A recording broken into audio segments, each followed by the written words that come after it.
안녕하세요. 이가피 교수의 신간읽기입니다. 오늘 리뷰할 책의 제목은 신인류가 몰려온다. 이시형 지음 특별한 서재에서 22년 9월 16일에 출간하였습니다. 저자인 이시형 박사는 여러분이 너무나 잘 아시는 정신과 의사이고 그동안에 110권이 넘는 책을 썼습니다. 이 책을 선택한 이유는 성숙한 마음으로 마지막 시간 10년을 준비하는 법에 대한 저자의 제안이 무엇인지 알고 싶었습니다. 이 책은 모두 7개 장으로 이루어져 있습니다. 책의 제목에서 신인류란 대체로 75세 이상의 초고령자를 의미합니다. 올해 90세가 된 저자가 이 책에서 우리에게 하고 싶은 얘기는 대체로 3가지입니다. 첫 번째로는 우리나라의 베이비 부모들에게 하고 싶은 이야기. 두 번째는 마지막 10년을 잘 살기 위한 액티브 시니어가 되는 방법. 세 번째는 초고령 사회의 산업을 일으키자는 것입니다. 그럼 첫 번째 얘기부터 해볼까요? 우리나라의 베이비 부모 세대는 한국 전쟁이 끝난 후 1955년도에서 1963년 사이에 태어난 분들입니다. 이제 막 60대에 들어가려 하고 60대 후반에 있습니다. 베이비 부모는 700만 명, 정확히는 696만 명이다. 이 세대만은 초고령 사회 준비를 철저히 조직적으로 시키자는 것이다. 그러나 현실은 그렇지 않다. 이들의 52.7%만이 국민연금을 받고 있는데 그나마 액수도 미미하다. 남성은 76만 원, 여성은 32만 원 정도이다. 이미 직장을 떠난 사람이 더 많을 것이다. 그러나 이들이야말로 세계 최고의 기술자들이다. 우리나라 1970년을 전후로 외국 기술자가 가방 하나 들고 김포공항에 내리면 우리는 그들을 귀중하게 대접했다. 그들의 기술력부터 경영 노하우까지 배워야 할 것이 너무 많았기 때문이다. 지금 우리 베이비 부모 세대가 바로 이런 사람들이다. 세계적으로도 참으로 귀중한 자원이다. 개발도상국에 이들이 진출한다면 참으로 화려하게 인생의 장을 마칠 수 있을 것이다. 지금부터라도 준비해야 한다. 지금부터라도 그 나라 말을 배우는 것이 가장 필요하다. 또한 지방에 있는 중소기업에 재취업하는 것도 매우 바람직하다. 적당히 일하는 시간과 그에 맞는 적절한 봉급을 받을 수 있으면 얼마나 좋은가.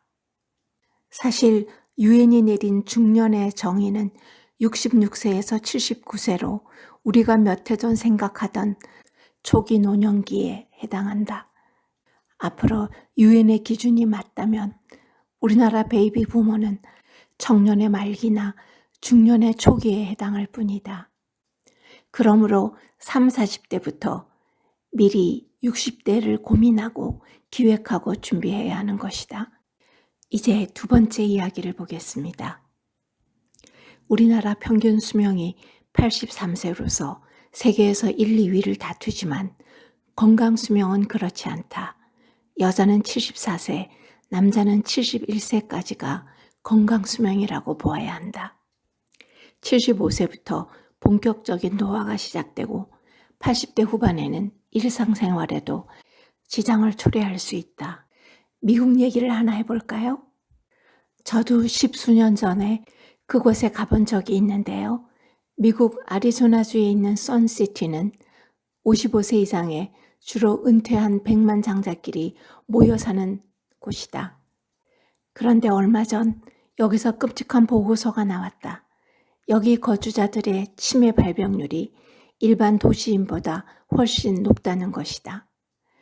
아니, 어떻게 그 지상낙원에 그런 일이? 연구원들의 보고에 의하면 스트레스가 없고 걱정이 없고 변화가 없는 것이 문제라는 것이다. 사실 우리나라에서도 그래서 실버타운에 들어가지 않는 분들도 많이 계시죠. 그럼 최후의 10년 이야기를 해보겠습니다. 즉 85세에서 95세 사이에 건강하게 지내려면 40대부터 늦어도 50대부터 준비해야 한다고 얘기합니다. 우리나라에도 치료 의료 시대가 아니라 건강 수명을 연장하는 예방 의료 시대가 와야 한다. 이 기간에도 몸을 움직여서 일을 찾아서 하라. 그리고 영양의 중요성을 알고 건강에 좋은 음식을 먹어야 한다.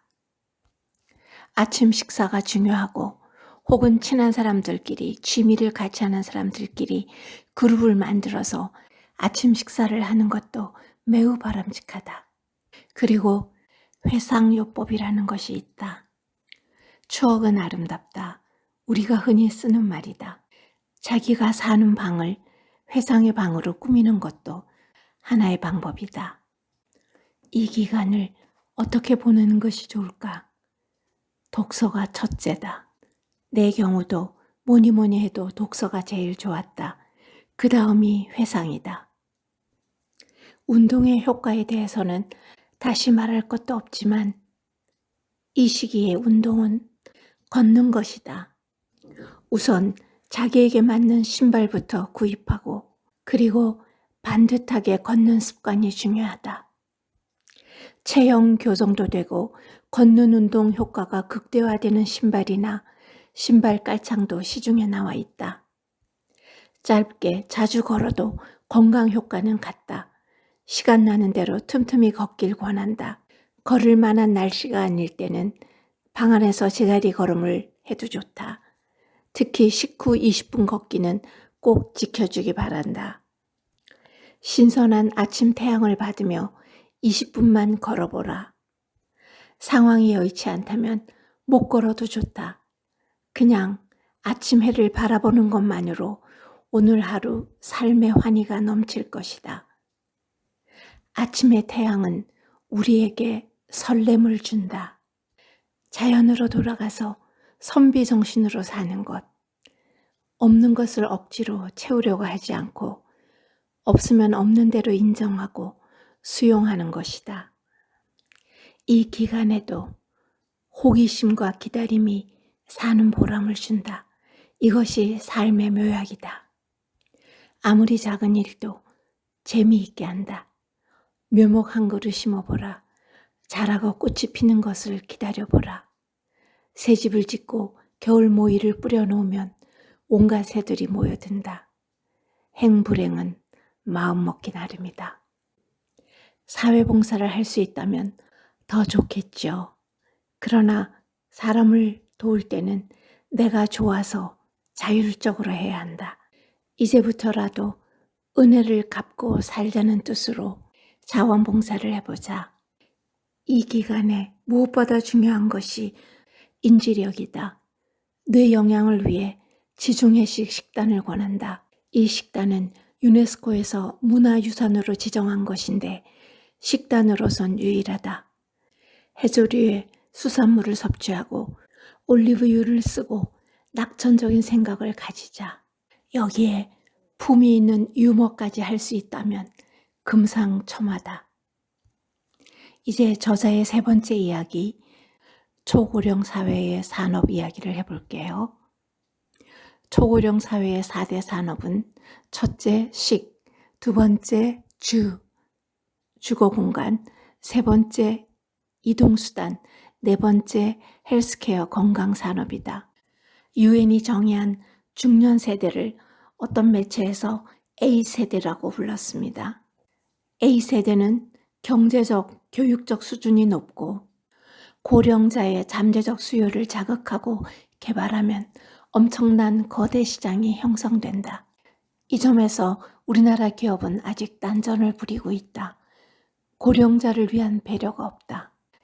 잠재 시장을 일깨우면 이 네 가지 산업에서야말로 블루 오션을 볼 수 있다. 먼저 고령자의 아침 식사 마케팅을 생각해보라. 주거 공간에서는 사는 큰 집을 공유해서 세금만 내는 집이 아니라 수익을 창출할 수 있는 방법을 생각해보라. 일본에는 이 방법으로 이미 성공한 기업이 있다. 세 번째, 이동수단에 대해서는 저자가 운전면허증을 반납하자는 얘기 외에는 특별한 얘기가 없습니다만 이 역시 공유라는 의식을 바탕으로 생각해 볼 수 있을 것 같습니다. 네 번째, 궁극적으로는 양질의 헬스케어가 필요하다. 실제로 미국 대학교의 연구비는 80%가 이 분야에 몰리고 있다. 4차 산업이 성공적으로 발전한다면 그 다음 문제는 건강이다.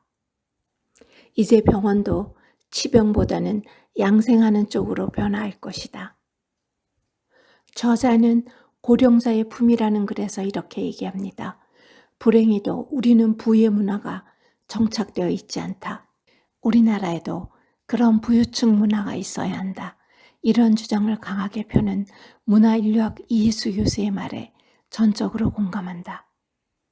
그래야 외국의 부호들이 자가용 비행기를 몰고 한국을 찾을 것이 아닌가. 한국 경제의 제2의 붐을 일으킬 아주 중요한 자원이자 자산임을 인식하자는 것이다. 노년 세대는 지혜와 활력으로 넘치는 우아한 세대다. 지금이 그런 문화권 형성의 적기이다. AI, 로봇 산업도 고령자가 주고객으로 등장할 것이다. 한국의 먹거리는 세계 최고다. 발효 음식이 중심이라서 특히 면역 증강에 좋다. 여유가 좀 있는 사람들은 줄기세포 시술을 한다. 2020년 8월부터는 지방줄기세포 SVF 치료는 배양 없이 시술하면 합법이 되었다. 노인시장 개발의 필수 요건은 안심감이다. 믿고 맡길 수 있다는 풍토가 마련되면 이 시장도 무시하지 못하게 커질 것이다. 저자는 맺은 말에서 일본의 장수연구로부터 나온 제언을 몇 가지 전달합니다. 첫째는 걷기만으로는 충분하지 않고 근력 강화 운동을 해야 한다. 두 번째, 구강 관리를 잘해서 구취가 나지 않고 잘 씹어 먹을 수 있게 해야 한다. 셋째는 어울리기. 넷째는 햇빛의 중요성을 이야기합니다. 이 책의 결론은 나이는 자기가 결정한다입니다. 우리도 내가 내 나이를 결정하고 최후의 10년을 건강하게 살다 가도록 준비합시다. 감사합니다.